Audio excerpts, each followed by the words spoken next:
Aujourd'hui, je mets à l'honneur ce magnifique porte-bébé fabriqué par le peuple Dayak, un peuple autochtone de l'île de Bornéo en Indonésie.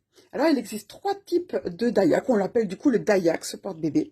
Le modèle, la fabrication en vannerie, vous voyez ici, vous avez une sorte d'osier de paille avec un socle en bois et l'enfant va tout simplement se tenir assis dans le Dayak comme un petit siège. Et vous avez des bretelles pour que le porteur puisse le porter comme un sac à dos, tout simplement. Et vous voyez, des images absolument magnifiques sont faites ici avec un tissage de perles, des coquillages.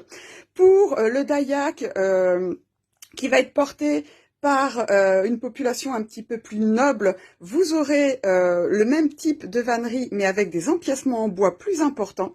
Et enfin, pour les Dayaks, les peuples Dayaks les plus nobles, vous avez un Dayak entièrement en bois, d'une pièce de bois sculptée. Vous voyez ici, c'est un bois très léger.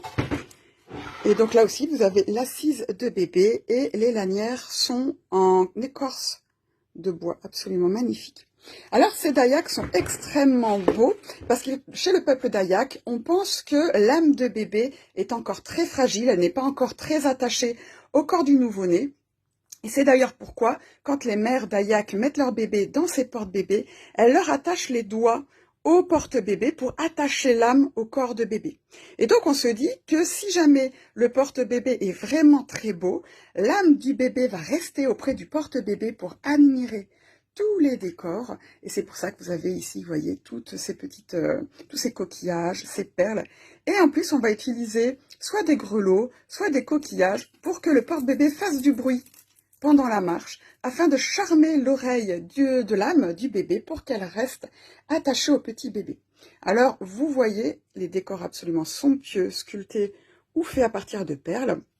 Alors, il y a une deuxième raison à ces décorations, c'est que vous voyez que cela représente des espèces de génies, tout simplement parce qu'on pense chez les Dayaks que l'âme de bébé, comme elle est encore très fragile, peu attachée au corps, peut être prise et volée par des mauvais esprits. Et donc, on va représenter sur ces Dayaks des génies effrayants qui viennent effrayer les mauvais esprits pour les repousser et préserver le petit bébé. Donc vous voyez beaucoup de symbolique pour ce porte-bébé. Si vous souhaitez les voir, vous pouvez en trouver un exemplaire au musée des civilisations du Quai Branly ou bien à l'EDPP, puisque nous avons une grande collection de porte-bébés du monde. Si vous avez aimé cette vidéo, tapez Dayak en commentaire et je vous parlerai d'autres porte-bébés.